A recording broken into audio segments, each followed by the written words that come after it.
오늘은 MRI 조영제에 대해서 이야기해 보도록 하겠습니다.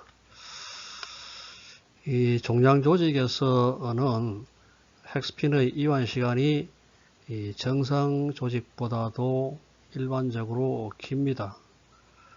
따라서 MR 영상에서 종양 조직과 정상 조직의 구별이 가능합니다. 보다시피 앞에 우리 이완 시간 할 때 이야기했습니다만은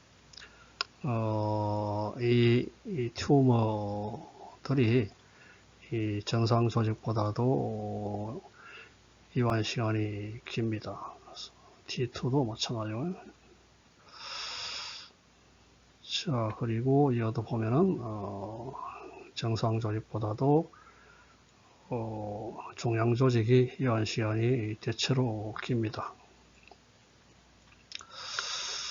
자, 그런데 어떤 종양 조직은 형태적으로 이 정상 조직과 크게 다르지 않고, 이에 따라서 이완 시간의 변화, 특히 이제 T2 이완 시간은 값이 적기 때문에 보다시피 이 차이가 그래 많이 나지는 않죠. 자, 그래서 이 이완 시간의 변화가 미미해서 정상 조직과 종양 조직의 구별이 쉽지가 않습니다. 자, 이런 경우에 이 조영제를 통해서 종양이나 또는 정상 조직의 이완 시간의 변화를 줌으로써 우리가 영상 대비를 좋게 할 수가 있겠죠. 자, 이때 이 정상 조직과 종양 조직 사이에 조영제 흡수율이 차이가 납니다. 자, 일반적으로 이 EPR 효과 때문에 이 종양 조직은 이 급속하게 혈관을 열리려고 하기 때문에 좀 혈관 자체가 좀 성글고 그렇거든요. 그래서 이러한 조영제들이 쉽게 침투하고 오래 머물 수 있죠. 그걸 갖다 우리 EPR 효과를 하는데, 그래서 조영제 흡수율이 높습니다. 그런데 인체 방어 시스템, 예를 들어 간이라든지 이런 것에서는 암 조직이 이 물질인 조영제를 인식하지 못해서 조영제를 흡수하지 못합니다. 그래서 이에 따라서 정상 조직에서만 조영제를 흡수하고 암 조직과 이에 따라서 암 조직과 정상 조직 사이의 영상 대비가 좋게 됩니다.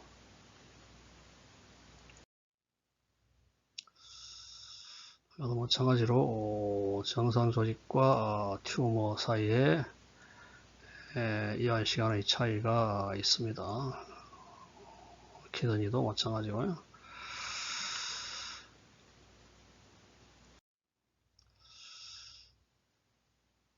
자, 그리고 이 조영제는 이 T1 조영제와 T2 조영제로 구분이 되는데요. 이 표에는 현재 임상에서 사용하고 있는 조영제의 종류들 그리고 그 특성을 여기에 두었습니다. 그래서 GD와 망간, 가들리늄과 망간을 기본으로 하는 조영제는 T1 조영제입니다.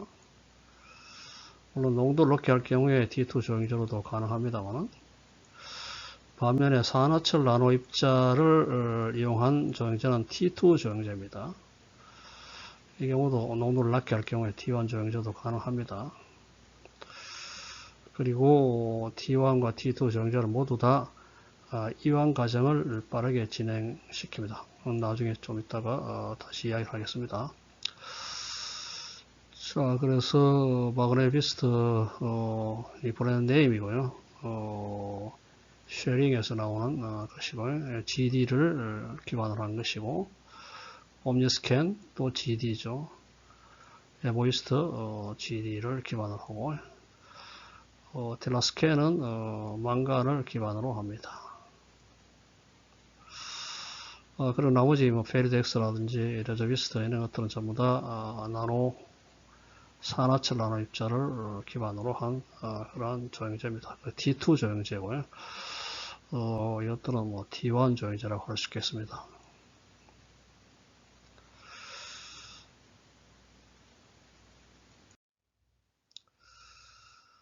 the relaxation is enhanced by the use of contrast agent. When a T1 contrast agent enhances T1 relaxation at a specific site, the MR signal intensity at that site increases, resulting in a bright image.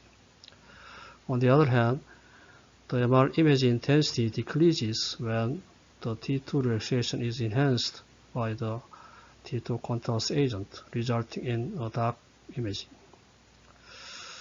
그래서 relaxation T1 contrast agent는 T1 relaxation을 가속화시키죠.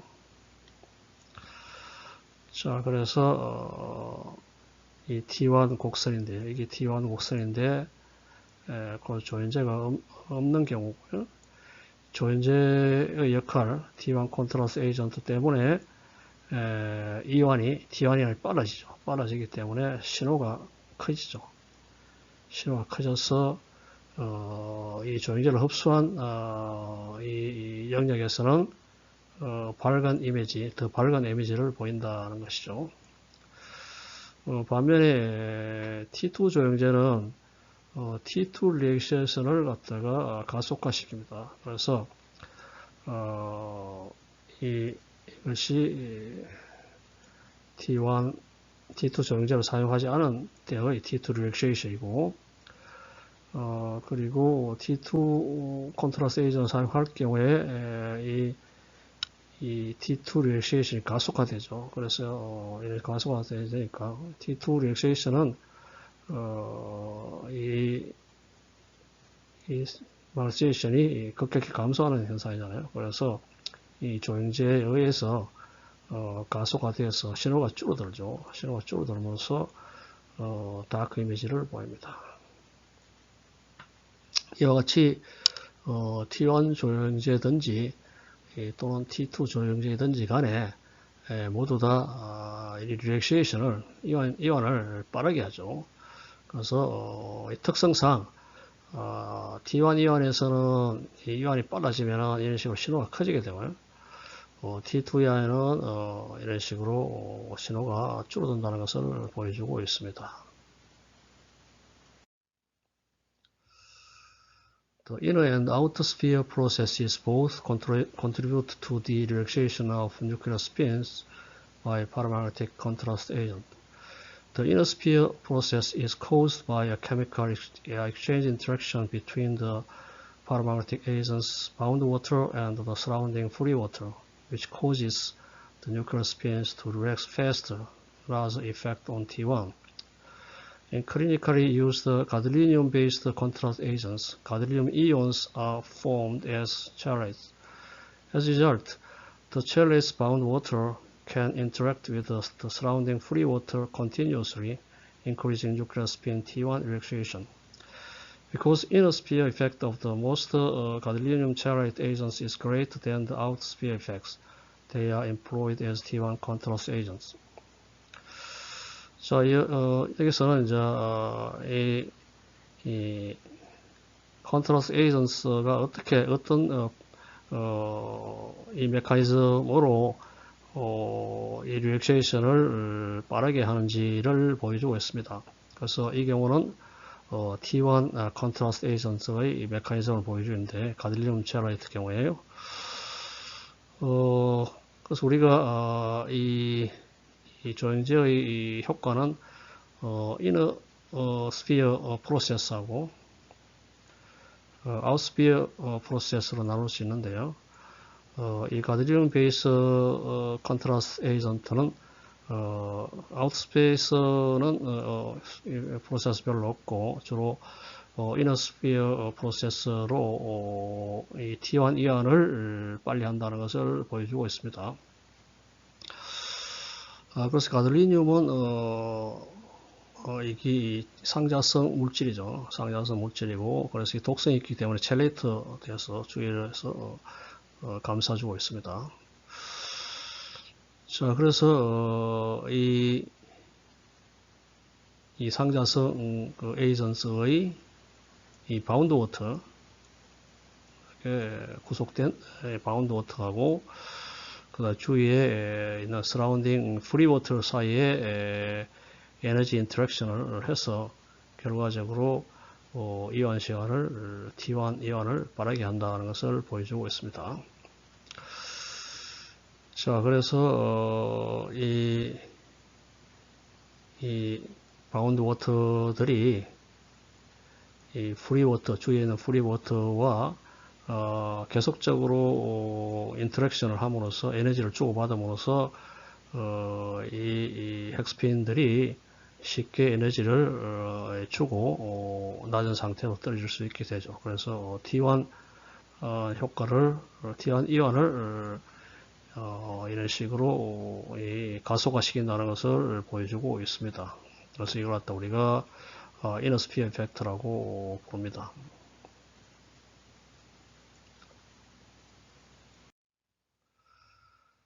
The outer sphere process, on the other hand, happens when paramagnetic agents diffuse across the pre-water. Random fluctuation of paramagnetic agents provide a local magnetic field inhomogeneity, which increases the nuclear spin relaxation, large influence on T2. Because coated ferrite nanoparticle agents are completely encased by the coating material, the chemical exchange interaction ionosphere process does not occur. Furthermore, ferrite nanoparticles have a far larger magnetic moment than gadolinium ions, result in higher magnetic field fluctuation inhomogeneity. Magnetic nanoparticles are considered to be suitable T2 control agent because of this feature. 자, 여기서는 아웃스피어 이펙트를 설명하고 있습니다. 자, 그래서 이 파라마그네틱 이온들이 T2는 산화철 나노 입자들이죠. 입자들이 diffuse across free water. 그래서 물이 있는데 그걸로 이쪽으로 이제 diffuse 되죠. diffuse 되는데, 자, 그래서 이런 diffuse 되는 과정에서 fluctuation이 생겨요. Random fluctuation of paramagnetic agents provide local magnetic homogeneity. 그래서 이 주위에 이 자기장의 이 불균일을 만들죠. 그래서 T2 relaxation은 자기장 불균일 때문에 스핀 인터랙션 때문에 생기잖아요. 그래서 이 자성 나노 입자들이 이 물을 주위를 디퓨즈 함으로써 이 플럭추에이션과 이런 것 때문에 이 자기장의 이 위치에 따른 불균일성을 만들죠. 그래서 이에 따라서 T2 relaxation을 증가시킨다는 것을 보여주겠어요. 자, 그리고 주로 이제 페라이트 나노 파티클 경우에는 이 생체적 적합성이 좋은 그런 물질로 코팅을 하거든요. 코팅하기 때문에 완전히 이 코팅 물질로 이 페라이트 나노 파티클이 인케이스드 돼서 완전히 둘러싸고 있잖아요. 둘러싸기 때문에 결국 이너 스피어 프로세스는 그래 크지 않다는 걸 보여주고 있고요. 또한 이것이 초상자성 나노 입자잖아요. 그래서 magnetic movement가 굉장히 커서 field fluctuation을 상당히 많이 만든다. 그래서 불균일성을 아주 만들어 가지고 T2 리액션을 가속화시킨다. 그래서 이것이 T2 컨트라스트 에이전트에 적합하다. 이런 것을 보여주고 있습니다.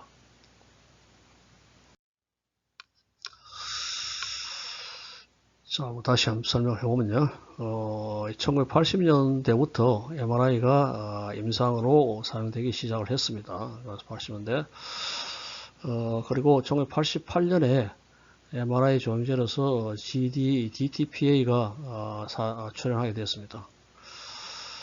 이 조영제에서는 상자성의 가돌리늄을 이완을 가속시키는 물질로 사용하고 있는데요. 이 가돌리늄이 독성이 있잖아요. 독성이 있기 때문에 이 DTPA로 켈레이트를 시켰죠. 자, 그래서 앞에서 설명했다시피 이 가드리움에 구속된 바운드 워터하고 외부의 프리 워터 사이의 에너지 교환에 의해서 T1이 가속된다는 것을 앞에서 보았습니다. 이후 여러 종류의 가드리움을 기반으로 하는 조형제가 출현을 했고요. 이들은 신경계나 홀바디 MR 영상에 사용되었습니다. 그 중에 에보이스트는 30%가 간세포에 흡수되어 가지고 이 신장과 담낭으로 배출되는데, 그래서 이 조형제는 간이나 담낭 촬영에 이용되고 있습니다. 자, 그리고 인체 방어 시스템의 암 조직에서는 이물질 잡아먹는 대식 세포가 없거나 그 기능이 떨어진 상태입니다. 특히 이 간세포에는 이물질을 잡아먹는 쿠퍼 세포가 있습니다. 이름이 쿠퍼라는 사람이 발견한 건데요. 그래서 쿠퍼 세포는 암 조직에서는 이 쿠퍼 세포가 없거나 또는 그 기능이 완전치 못합니다.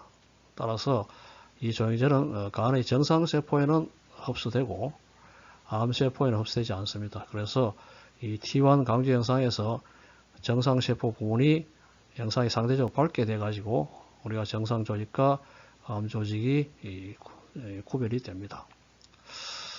그리고 가드리움 대신에 상자성인 이 망간을 이용한 그런 T1 조형제로서 망간 DPDP와 망간 EDTAPP는 등이 상업적으로 사용되고 있습니다. 망간도 독성이 있기 때문에 켈레이터 시켰는데 이런 식으로 켈레이터 시키고, 또는 리포점 안에는 이런 EDTAPP도 있습니다. 그래서 이 조형제들은 간의 쿠퍼 세포에 흡수되어 가지고 암 조직과 정상 조직 사이의 영상 대비를 좋게 만듭니다.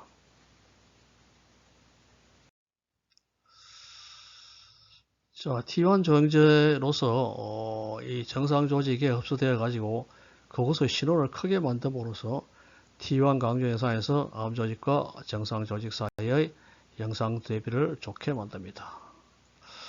그런데 반면에 1990년대 후반부터 출현하기 시작한 이 산화철 나노 입자를 기반으로 한 조형제들은 T2 조형제입니다. 자, 따라서 정상세포 흡수되면 그곳에 T1, T2 이안을 빠르게 함으로써 신호를 감소시키죠. 그래서 앞에서 이야기했다시피 T1 조형제들은 T1 이완을 빠르게 해서 신호를 크게 만들죠. 신호를 크게 만드는 데 비해서 T2 이안은 T2 조형제는 T2 이안을 빠르게 해서 신호를 감소시킵니다. 그래서 이 조형제를 흡수한 정상세포의 조직 신호는 감소하고, 조형제를 흡수하지 못한 암 조직의 신호는 변하지 않기 때문에 이 T2 강조 영상에서 정상 조직과 암 조직의 영상 대비가 좋게 됩니다. 이처럼 T2 조형제에서 사용하는 산화철 합자 크기는 대략 5에서 10나노미터 정도예요. 그래서 이것도 금속이기 때문에 산화철의 독성이 있기 때문에 그 표면을 생체적 합식성 물질로 코팅을 해야 합니다. 코팅 물질로 많이 사용하는 것이 덱스트란. 덱스트란을 사용하는 이 조형제는 페리덱스라든지 레저비스, 시나엠이라든지 페라헤메 이런 것들이 덱스트란을 사용하고요. 폐액을 사용하는 것도 있고, 또 실리콘을 사용하는 그러한 제품도 있습니다. 자, 그리고 코팅에 의해서 전체적인 입자의 크기가 대충 수십 나노미터가 됩니다. 그래서 이 조형제들이 사용되는 것이 주로 이물질을 배출을 작용하는 그러한 간이나 비장, 림프절 이런 데 많이 사용하고 있습니다. 반면에 게스트로막이라든지 보통 스캔 하는 것은 소화기관을 영양을 써서 위 영상을 찍는데 사용하는 건데, 공항으로 투입되므로 입자의 크기도 300나노미터로 큽니다. 자, 산화철 나노입자 이외에 자석 나노 입자, 산화철 이외에 여러 가지 우리가 페라이트 입자들이 많거든요. 그래서 다양한 코팅을 사용해가지고 이 조영제에 대한 연구가 활발히 진행되고 있습니다. 그래서 새로운 조영제들이 많이 나오고 있어요. 그래서 이 자석나노 입자 조영제의 경우에는 새로운 조영제들이 계속 나오고 있어가지고 이 성능이 좋은 것들이 나오면 또 기존에 있던 것들이 또 사라지고 이렇습니다. 그래서 현재 페리덱스라든지 시너램이라든지 이런 것들이 일부가 이 새로운 조영제 출원으로 판매가 중단된 상태입니다.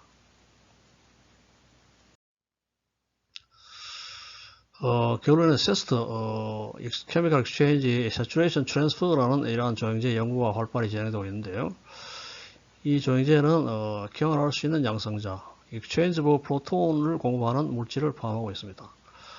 따라서 MRI 과정에서 이 양성자가 흡수할 수 있는 특정 RFR을 외부에서 공급함으로써 그 자화도를 주위 물 분자에 이전할 수 있습니다.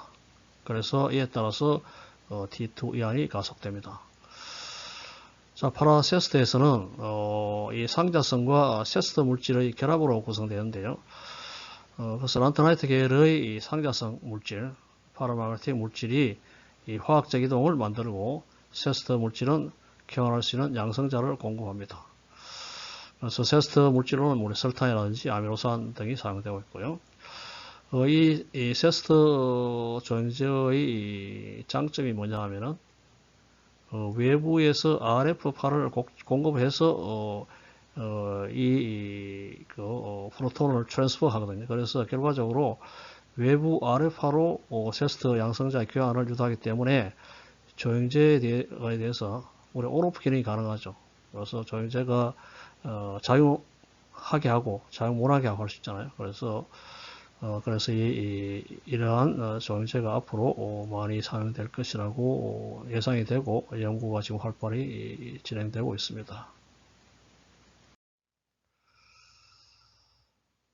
In the brain, the blood-brain barrier prevents the contrast agents from reaching the tissues. However, tumors disrupt this barrier, allowing the agents to leak out of the blood capillaries into the tumor and beyond. The rate at which it does so helps to classify and stage the tumor. 그래서 이 뇌의 경우에는 blood brain barrier가 존재하죠. 자, 그래서 이 blood brain barrier가 이 contrast agent를 티슈에 도달하는 걸 방해합니다. 그렇죠. 튜머 경우에는 이 베리어를 갖다가 작용을 혼돈시킬 수 있죠. 디스럽트 시킬 수가 있어가지고 이 에이전트들이 이 블러드 캐필러리를 통해서 튜머 쪽으로 들어갈 수가 있습니다. 자, 그래서 이 에이전트들이 들어간 율에 따라서 결과적으로 튜머를 우리가 판별할 수가 있습니다. 자, 그래서 보다시피 MRI 컨트라스트 에이전트 효과를 보여주고 있는데요. T1 웨이티드 이미지에서 레프트 이미지는 이 조영제를 사용하지 않은 경우고요. 이건 조영제를 사용한 경우예요. 그래서 이 튜머 부분에 이것이 블러드 베리어를 통과시켜서 이쪽에 침투해가지고 밝게 빛나서 우리가 정상 조직과 암 조직 사이를 구별할 수 있게 함을 보여주고 있습니다. 자, 반면에 이 대식 세포들이 있는 그래서 이러한 조직들, 특히 간 같은 경우에 코퍼셀 이야기했습니다만 경우에는 T1 강조 현상에서 조영제를 흡수한 정상 조직의 T1이 빨라져 가지고 그래서 암 조직은 코퍼셀이 없거나 또는 그 기능이 저하된 그런 경우니까 이 조영제를 흡수를 하지 못하고 정상 조직만 조영제를 흡수해서 그 부분이 정상 조직이 T1이 빨라져 가지고 신호가 커지는 것을 볼 수 있습니다. 이 지역이 정상 조직이잖아요. 그래서 이것이 조영제가 서지 않았을 때고 밝기가 이보다 훨씬 밝아졌죠. 아시피. 자, 자, 그리고 정액제를 흡수하지 못한 암 조직은 밝기가 그대로죠. 그래서 이러한 암 조직을 우리가 정사 조직은 밝아졌고 상대적으로 암 조직이 어둡게 나타나가지고 영상에서 암 조직이 분리된다는 것을 보여주고 있습니다. 자, 반면에 T2 정제의 경우에 T2 강경사에서 정제를 흡수한 정상 조직은 T2 이안이 빨라져 가지고 신호의 크기가 작아서 어두워지죠. 그래서 이 정상 조직의 경우에는 보다시 어두워졌죠.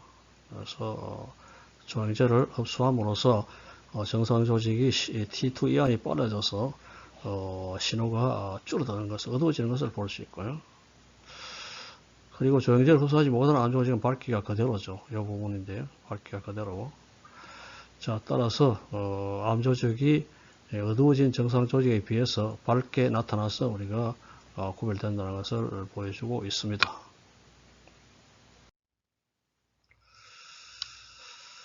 자, 다음에는 이 T2 조영제로 많이 사용하는 이 페라이트 나노 입자, 우리가 초상자성 나노 입자라고 부릅니다만, 초상자성 나노 입자가 어떤 것인가에 대해서 알아보도록 하겠습니다. 자, 자성 물질은 외부 자기장에 대한 반응에 따라서 상자성, 강자성, 반자성으로 구별을 할 수가 있습니다. 강자성 물질은 외부 자기장이 없는 상태에서도 자기상학자들이 서로 스핀-스핀 인터랙션에 의해서 정렬되어 가지고 전체적으로 자기적인 성질을 나타냅니다. 반면에 상자성 물질은 외부 자기장이 없는 경우 각 자기상자들은 열에너지, 온도에 의해서 무자기 방향을 가리키고 따라서 전체적인 자기적 성질은 보이지 않습니다. 자, 그래서 외부 자기장이 걸린 경우에서만 결국 자기상자들이 이 외부 자기장 방향으로 정렬해 가지고 전체적인 자기적 성질을 보입니다. 그리고 외부 자기장이 없어지면 이 무자기 방향으로 돌아가 가지고 결과적으로 자기장 성질이 없어집니다. 그런데 반면 반자성은 이 자기장의 반대 방향으로 약한 자기적 성질을 보이는 그런 물질이 이제 반자성 물질이죠. 자, 상온에서 강자성을 보이는 원소로는 철이라든지 니켈, 코발트, 가들리늄 이런 것이 있습니다만, 그리고 다양한 형태의 합금들이 강자성을 나타내 가지고 우리 자석으로 연구 자석으로 사용하고 있습니다.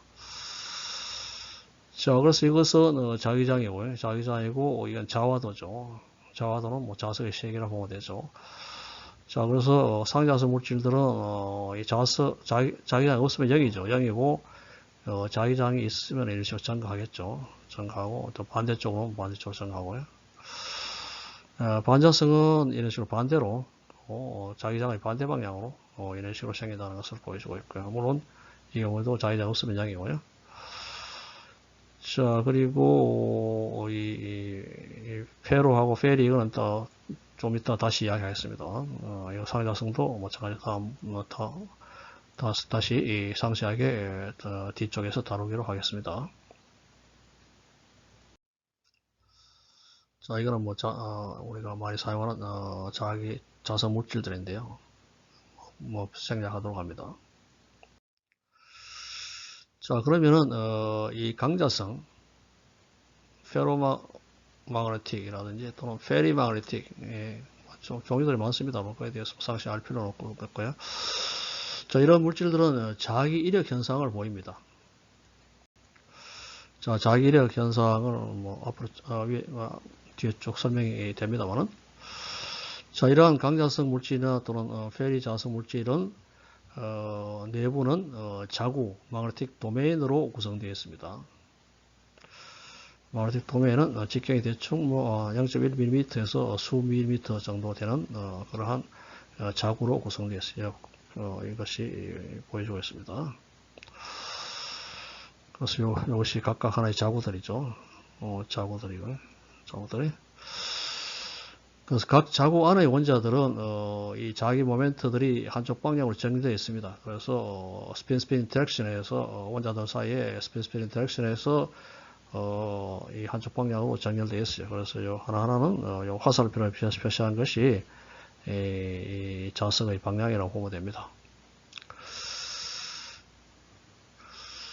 자, 그리고 자기장이 걸려있지 않을 경우에는 각 자구들의 자기 모멘트의 방향은 무작위 방향이죠. 그래서 보다시피 이 자석의 방향이 전부 다 무작위 방향입니다. 따라서 전체적인 겉보기 자화도는 0이죠. 벡터적으로 합성하면 다 0이 되니까요. 무작위 방향이기 때문에. 자, 이러한 물질의 자기장이 걸릴 경우에는 이 자기 모멘트가 자기장 방향인 자구들이 영역이 증가함으로써 전체적인 저하현상이 나타납니다. 그래서 보다시피 이 자기장을 걸어주면은 이 자기장 방향, 예를 들어 자기장 방향 이 방향을 치면은 이 방향으로 정렬된 이 자구들이 영역이 크기가 영역이 넓어지죠. 이런 식으로. 그렇죠? 자, 그래서 이와 같은 자구의 변화는 자구들 사이에 존재하는 자구벽의 이동에 의해서 가능하다. 즉, 자기장의 세기가 계속 증가하면은 종래에는 자구벽 이동에 의해서 자기장 방향으로 정렬된 자구만 존재하고, 그래서 우리가 그림에는 표시가 안 되어 있습니다만 이런 식이죠. 자기장 방향 이 방향 같으면 아주 센 자기장을 흘러줘야 됩니다. 이런 식으로 자기장 방향으로 정렬된 자구만 존재하는 이러한 것을 포화자화라고 그러죠. Saturation이라고 그러죠. 자, 이게 이제 이 자기장 방향이고 자기장의 세기고요. H가 되면 그래서 이거는 자화도 M이라고 Y축은 표시하면요. 그래서 증가를 시키면은 이제 점점 이런 식으로 증가하겠죠. 자화도가 점점 이렇게 증가해가지고 세츄레이션 사실 여기서 시작합니다. 여기서 시작해가지고 쭉 이런 식으로 여기서 세츄레이션까지는 안 갔죠. 그래서 세츄레이션 가면 이게 평형이 되겠죠.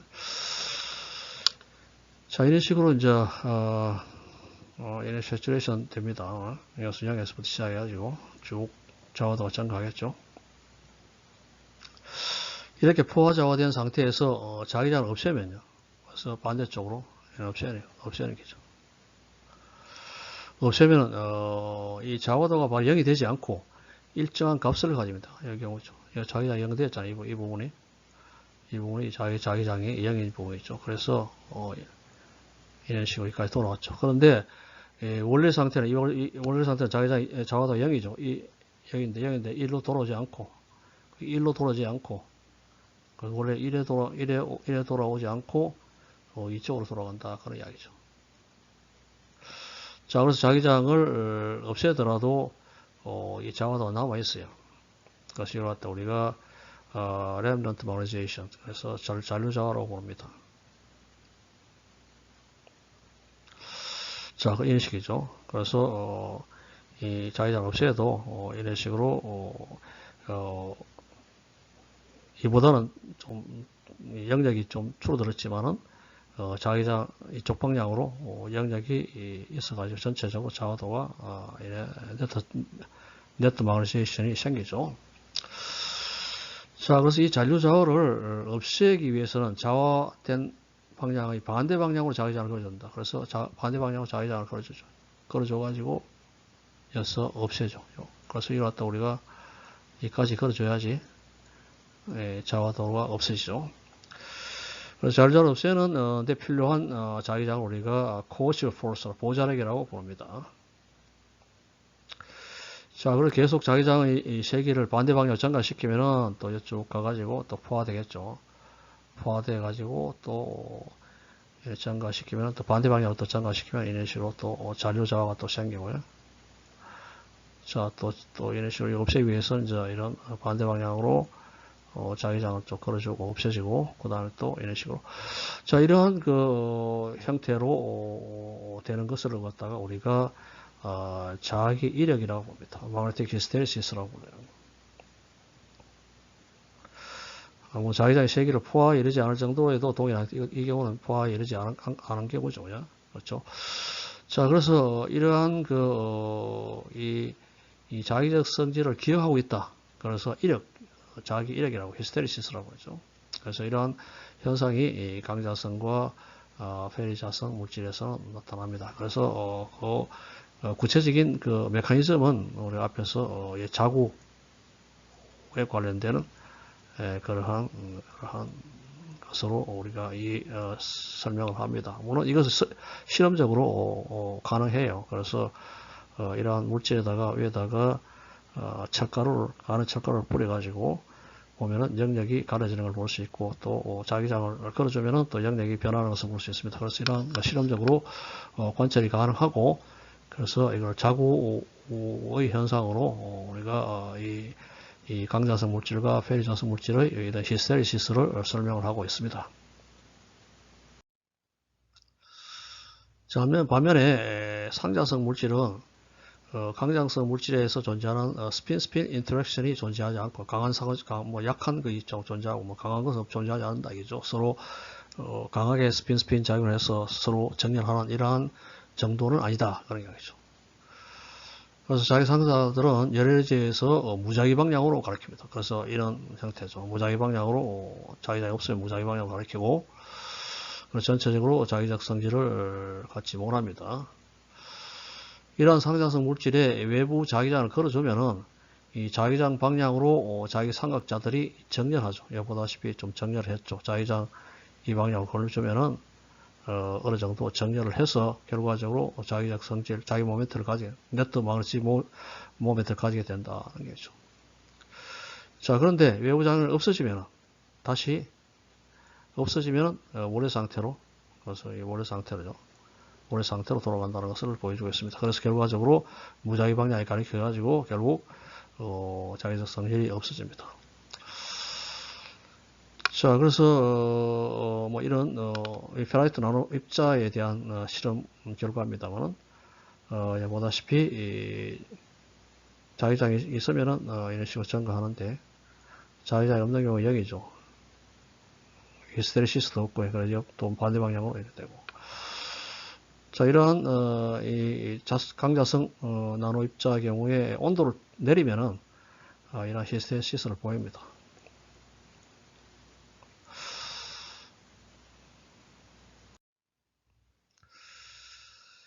자, 자성 나노 입자의 크기가 감소하면은 크기를 감소시킵니다. 이와 같이 이 자구들로 구성되어 있잖아요. 구성되어 있는데 코스모그래틱 도메인으로 되겠죠. 그걸 갖다 우리가 크기를 점점 줄입니다.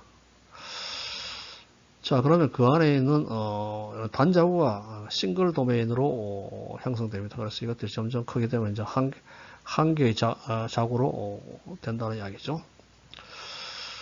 즉 자성 나노 입자의 크기가 줄어들면은 자구벽의 표면 에너지가 중재해지고 자구벽을 유지하는 것이 단자구 상태를 유지하는 것보다 에너지가 더 들게 돼가지고 결과적으로 단자구 상태가 된다는 이야기입니다. 그래서 이 지점에 단자구 상태가 된다는 얘기죠. 크기가 DC일 때요. 이러한 단자구의 자성 나노 입자에서 자기 모멘트는 자기 이방성과 입자의 모양에 크게 의존하고요.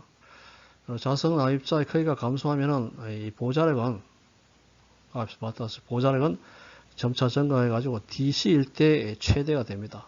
보자력 쪽에. 자, 그런데 이보다도 더 감소하게 되면은 보자력이 점점 감소해가지고 결과적으로 특정 직경보다 작아지면은 보자력이 0이 되는 이 초상자성을 나타낸다. 이 지점에.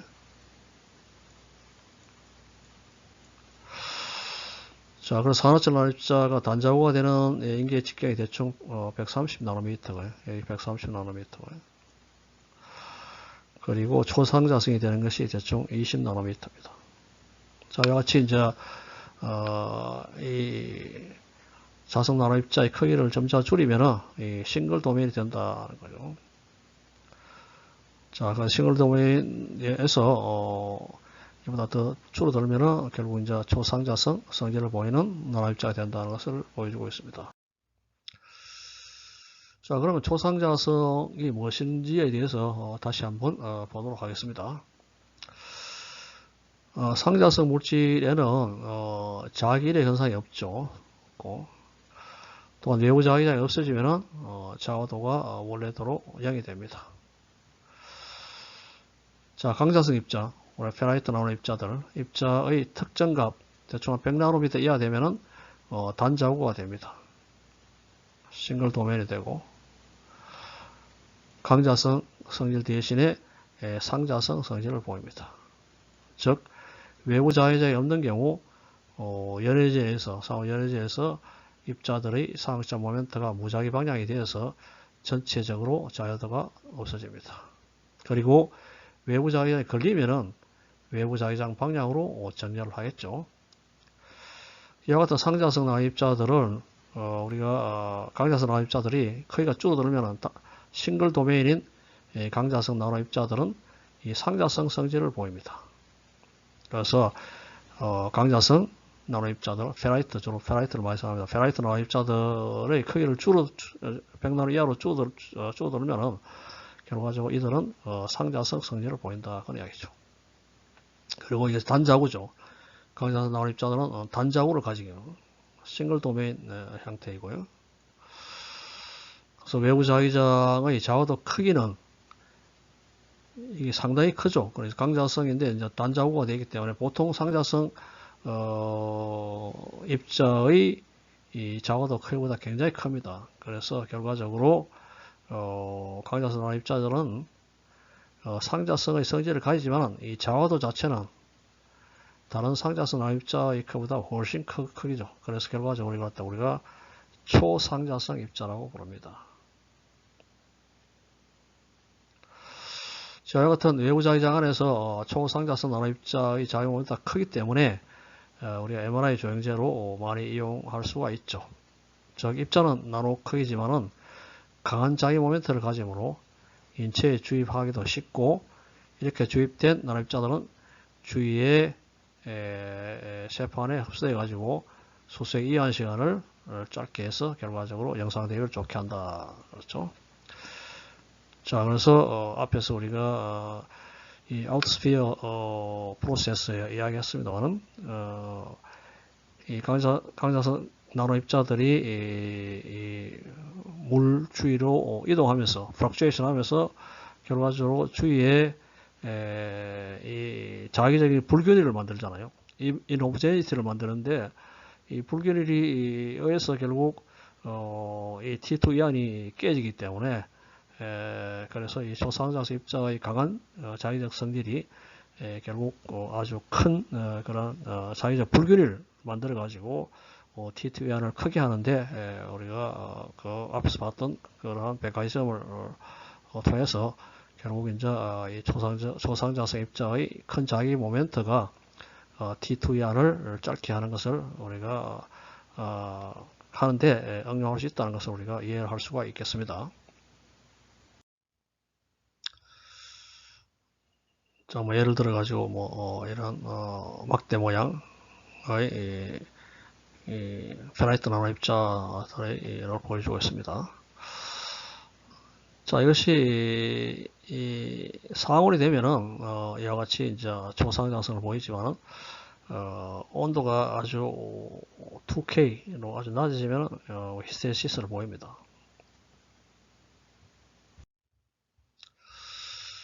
자, 그러면 초상자성 나노입자 조형제를 개발하는 과정에 대해서 한번 보도록 하겠습니다. 어떤 과정을 거쳐 가지고 초상자성 나노입자 조형제가 개발되는지에 대해서 개발되는 과정이 좀 여러 과정을 거칩니다만 첫 번째 자성 나노입자를 합성하고 그리고 그 표면을 코팅시키죠. 적합성이 좋은 물질로 코팅을 시킵니다. 자, 그러면 투과전자 현미경을 이용해서 입자의 크기나 모양, 코팅 상태를 또 확인해야 되겠죠. 그래서 우리가 원하는 형태 또는 원하는 모양, 크기, 코팅이 또 잘 되느냐, 안 되느냐 그런 것까지 우리가 TM으로 확인을 할 수 있겠습니다만. 자, 그런데 이 코팅 상태를 좀 더 명확하게 확인하기 위해서는 우리가 FTIR을 사용해요. 푸리의 적외선 분광기를 사용해서 코팅 상태를 확인합니다. 자, 그리고 이 나노 입자들이 이 진짜 자성 나노 입자, 이 페라이트 구조를 가지느냐, 페라이트 구조를 가지느냐를 갖다가 확인하기 위해서는 우리가 XRD를 찍어 봄으로써 결정 구조를 확인할 수 있습니다. 페라이트 구조에 관련된 피크들이 나오는지 안 나오는지를 확인을 해야 되죠. 그래서 이 나노 입자가 이 구조 자체가 페라이트 구조고 확실하게 페라이트다 하는 것을 확인할 필요가 있고요. 그리고 나노 입자를 코팅했는데 그 코팅이 잘 붙어 있느냐, 나노 입자에 잘 붙어 있느냐, 그걸 확인하기 위해서 우리가 FTIR로 확인을 합니다. 자, 그리고 또 자기적 성질을 또 측정해 봐야 되겠죠. 초상자성이 있느냐 없느냐를 갖다가 확인하기 위해서 우리가 VSM 진동 시료 자성 측정기를 사용합니다. 그래서 저온과 상온에서 측정해서 저온에서는 히스테리시스를 보여요. 그런데 상온에서는 히스테리시스 없어지고 초상자성을 보입니다. 그래서 이런 걸 확인을 해야 되죠. 자, 그 다음에 이것이 과연 그러니까 T1 또는 T2 이온을 하는데 작용을 하느냐 안 하느냐를 갖다가 알기 위해서 우리가 수용액, 그러니까 물에다가 태워 가지고 농도를 상에서 농도를 조절해서 여러 수용액을 만들죠. 그래서 순수 물에다가 자성 나노 입자를 섞어 가지고 그래서 자성 나노 입자의 농도도 달리 해 가지고 우리가 농도에 따른 변화도 봐야 되니까요. 자, 그래서 그런 시료를 만들어서 MRI를 통해서 이 수소 헥스핀, 물이잖아요. 순수 물이 우리 헥스핀이니까 수소니까요. 수소 헥스핀으로 T1, T2 이온 시간을 측정을 합니다. 그래서 이것이 어느 정도 조영제 이완율을 나타내는지 우리가 임상으로 사용할 수 있을 정도로 이완율이 큰지 안지까지 확인을 해야 되겠죠. 자, 그리고 최종적으로 동물 실험을 통해서 저희 효과를 관찰하는 이러한 일련의 과정을 통해서 초상자성 나노입자 조영제를 개발하고 있습니다. 자, 페라이트 나노입자 경우에 종류에 따라서 뭐 여러 합성 방법을 사용하고 있어요. 그래서 이 코프리시피테이션 방법, 공침 방법을 사용한다든지 또는 리버스 미셀 방법을 사용한다든지 뭐 여러 가지 방법이 있습니다. 그 방법을 사용해서 우리가 특정 나노입자, 페라이트 나노입자의 경우에는 뭐 특정 그러한 이 합성 방법을 사용하고 또 물론 그 나노입자 주위에 표면을 코팅하는 방법도 뭐 여러 가지 방법이 있습니다. 그래서 그런 방법을 이용해서 자성 나노입자를 구성하고 있습니다. 뭐 여러 가지 우리 실험실에서 한 여러 가지 방법들이 있습니다. 오늘 여기에 몇 가지 방법들을 보여주고 있습니다. 자, 이거는 이 주로 페라이트를 많이 사용하기 때문에 페라이트 구조가 이러한 구조를 하고 있습니다. 그래서 이걸 갖다가 우리가 XRD를 통해서 이 구조에서 나오는 이 피크들이 있는지를 갖다 확인을 해서 결과적으로 우리가 합성한 그러한 나노입자가 진짜 페라이트인지를 확인을 할 필요가 있습니다. 몇 가지 우리가 실험한 것을 보여주고 있습니다. 이거는 니켈 페라이트인데요. 니켈 페라이트고 이 나노입자 표면을 키토산으로 코팅한 겁니다. 그래서 구조를 보면은 막대 모양이에요. 막대 모양이고 직경이 대충 한 3나노미터 정도 되죠. 이거는 나노입자의 분포도를 보여주고 있고요. 그래서 이거는 코팅 했는 게죠. 코팅 했는 게 대충 한 3.5 나노미터가 가장 피크고요. 그리고 길이는 그래서 막대 모양이니까 직경은 대충 한 3나노미터고 길이가 대충 14 나노미터 정도는 이러한 니켈 페라이트 나노입자를 우리가 키토산으로 코팅한 겁니다. 그래서 이 피크들을 관찰해 가지고 이 페라이트 구조에서 나오는 피크들이 다 있는지를 확인해야 됩니다. 그래서 이건 이 다 나오니까 이건 페라이트 구조를 하고 있다는 것을 확인을 할 수 있죠. 자, 그 다음에 키토산을 난입자 표면에 코팅했으니까 이게 잘 붙어 있는지, 확실하게 붙어 있는지, 그러면 이제 키토산의 분자에 있는 것이 니켈 페라이트에 붙으면은 결국 이 FTIR의 어떤 이 피크들이 좀 달라지거든요. 그래서 인터랙션 때문에 생기는 그걸 갖다 우리가 관찰함으로써 이것이 이 키토산이 니켈 페라이트 표면에 잘 부착되었다 하는 것을 확인을 할 필요가 있는 겁니다.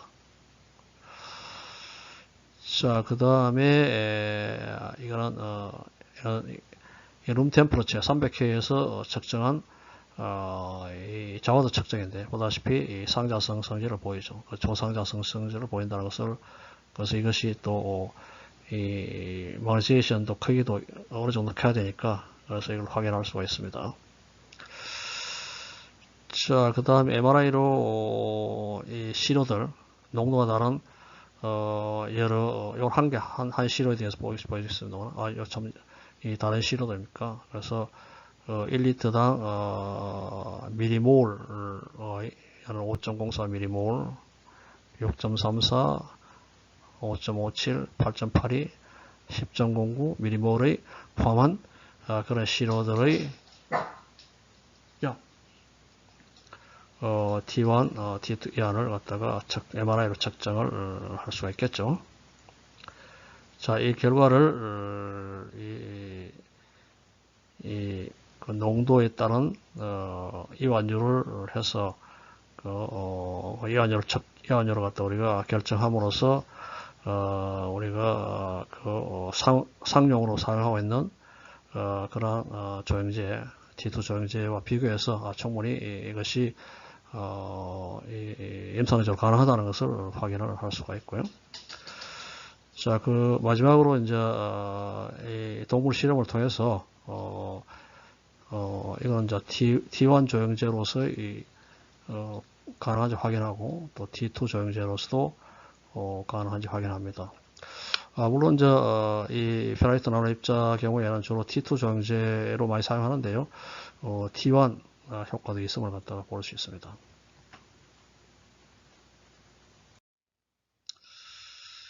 자, 비슷한 내용이 되면 이건 코발트 관련된 거 망간하고 이 페라이트 경우를 비교했는 겁니다. 그래서 실리카로 코팅했고요. 나노 입자를. 그래서 FTIR로 표면 상태를 코팅 상태를 확인했고 그리고 XRD로 이 결정 구조가 맞는지 확인하고요. 그리고 농도에 따른 코발트, 망간, Fe 농도에 따른 시료를 갖다가 해서 MRI를 이용해서 측정을 했고요. 그래서 이완율을 측정해서 이것이 과연 응용 가능한지를 확인을 한 겁니다.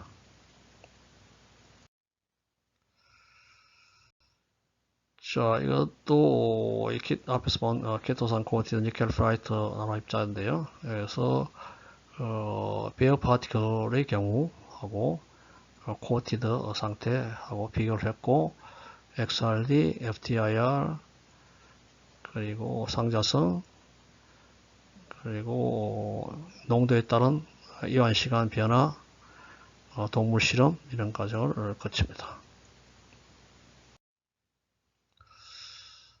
자, 이건 좀 특이한 나노 입자입니다. 코발트 징크 페라이트인데요. 실리카로 인캡슐레이터 됐고 보다시 나노 입자들이 있던 이것들이 이제 이 부스러기 같은 것들이 이런 형태로 분포하고 있습니다. 그래서 이것들의 구조하고 그리고 실리카가 잘 부착되었는지 하고 그리고 초상자성을 보이고 MRI로 측정해서 이것을 갖다가 리액티비티를 갖다 측정한 거죠. 자, 그리고 이거는 이제 우리가 하이퍼서미아 응용에도 확인을 했는데요. 하이퍼서미아는 암 조직 온도를 한 40도 이상, 42도 이상 높이면은 암 조직의 죽거든요. 자, 그래서 이 나노 입자를 암 조직에만 투여해가지고 그건 여러 가지 방법으로 해서 우리가 외부에서 라디오 파펄스를 걸어주면은 이것이 진동함으로써 열을 발생해가지고 결국 암 조직을 갖다가 제거하는 그런 것이 하이퍼서미아인데, 그래서 충분한 온도가 나오는 것을 갖다가 확인할 수 있습니다.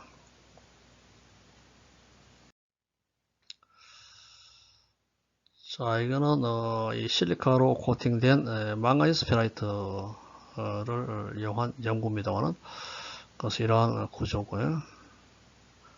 FTR 했고 이 망간 페라이트의 초상자성 보이고, MRI 해서 리액시비티 측정, 그런 결과를 보여주고 있어요. 자, 이게 덱스터란을 갖다가 니켈 페라이트에 코팅한 거죠.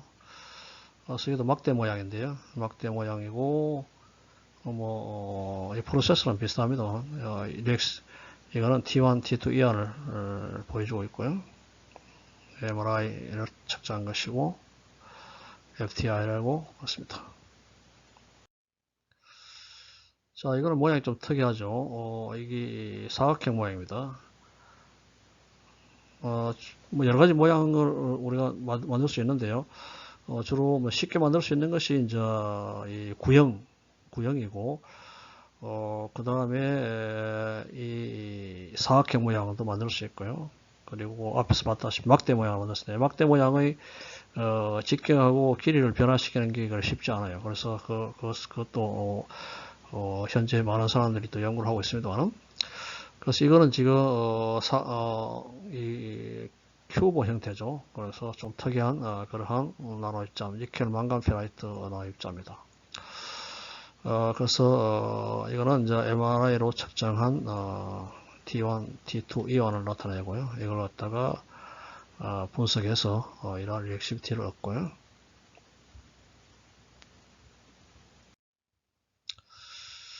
자, 그래서 보다시피 이 리액시비티, T1 리액시비티하고 T2 리액시비티를 보여주고 있어요. 그래서 이것은 상용으로 사용하는 가들리늄에 대한 것이고요. 그래서 이 가들리늄의 가들리늄 DTPA입니까? DTPA, BMA 이겁니까? 이것이 이제 T1 효과요. 이건 T1 리액시비티니까요. 이거는 이제 나노 입자들의 조형제의 리액시비티입니다. 그래서 이 GDTPA가 훨씬 T1 효과가 크다고 해서 볼 수 있죠.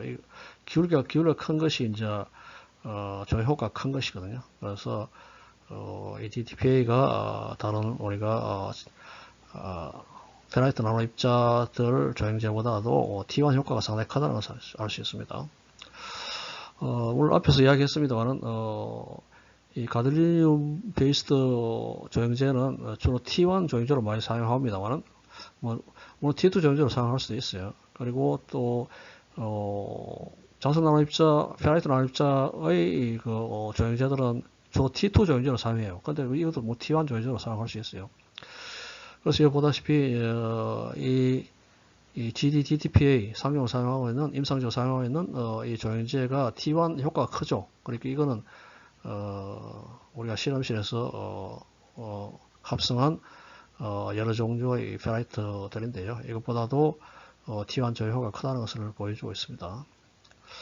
자, 반면에 이 GDTPA는 T2 효과는 좀 작죠. 그런데 반면에 이제 페라이트 나노 입자들은 T2 효과가 솔직히 크다는 것을 알 수 있습니다. 그래서 그렇지만 앞서 이야기했다시피 T2 효과도 크지만 또 T1 효과도 있다는 것을 갖다가 보여주고 있잖아요. 여기도 마찬가지로 가들리늄 베이스드 GDTPA도 T1 조형제지만은 T2 효과도 뭐 적지만은 있습니다. 그래서 이런 식으로 그걸 비교한 그림이라고 할 수 있습니다. 자, 이거 앞에 이야기했습니다만, 한 개 데이터를 보면서, 동물 실험 결과를 보면서 다시 한번 보겠습니다. 이거는 T1 강조 영상이고요. 이거는 T2 강조 영상입니다. 자, 이 왼쪽 그림은, 니켈 페라이트 나노 입자 조형제를 G 동물 실험을 한 결과인데요. A는 조형제를 투여하기 전입니다. 투여하기 전이고, 그리고 B는 조형제를 투여한 5분 후에 찍은 T1 강조 영상입니다. 그래서 특정 부위를 우리가 비교를 해보면 좀 전체적으로 좀 밝아졌다 하는 것을 갖다 알 수 있겠습니다만, 주로 간입니다. 전부 전체 간인데 이것이 좀 밝아졌죠. 그런데 특정 부분만 찍어가지고 우리가 밝기를 비교해 봤는데요. 그래서 여기로 표시된 부위에 조형제를 투과하기 전하고 후의 밝기를 비교하니까 25%의 실어 증가가 있는 것을 볼 수가 있습니다. 그래서 T1 조형 효과를 보인다는 것을 볼 수 있고요. 자, 밑에 그림은 마찬가지 A는 조형제를 투과하기 전이고 B는 조형제를 투여한 5분 경과 후에 영상을 찍은 것이고요. T2 강조 영상이고요. 그래서 전체적으로 어두워졌다는 것을 볼 수 있죠. 그림상에서. 그래서 특정 부위를 밝기를 비교해 보면요. 비교해 보면은 투여하기 전하고 후의 밝기를 비교하면 71%의 신호 효과, 감소 효과를 볼 수가 있습니다. 자, 그래서 물론 이거 페라이트 나노 입자이기 때문에, 니켈 페라이트 나노 입자이기 때문에 T2 효과가 더 크다라는 것을 볼 수 있고, T1 효과, 그렇다고 T1 효과가 없는 건 아니고 있다는 것을 보여주고, 그래서 결국 이 니켈 페라이트 나노 입자 조형제는 T1과 T2 조형제를 모두 사용할 수 있다는 것을 보여주고 있습니다.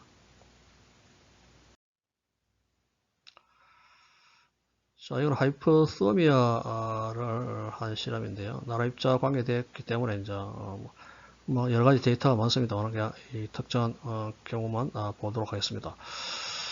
자, 이거는 실리카로 코팅된 망가니스 페라이트 나노 입자인데요.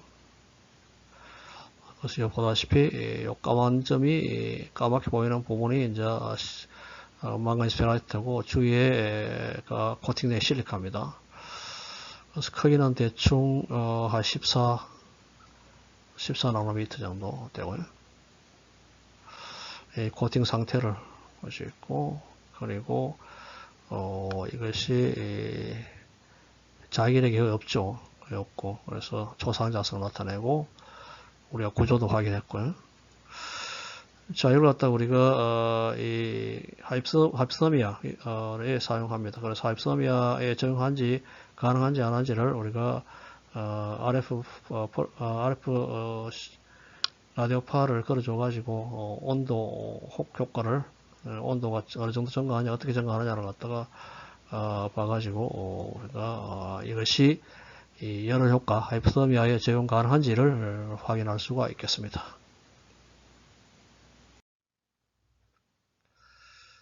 자, 이거 니켈 페라이트인데요. 니켈 페라이트인데 이걸 갖다가 뭐 구조는 이제 확인했고요.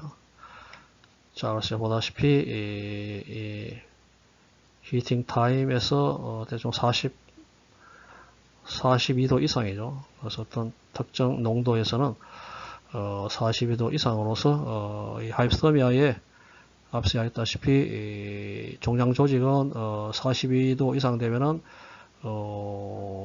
이것이 뭡니까 춥거든요. 춥고 정상 조직은 견딜 수 있죠. 그래서 좀 약간 화상, 그보다 온도가 높으면 화상을 입지만은 그래서 이 42도 이상의 열을 발생할 수 있다는 것을 확인을 할 수가 있습니다.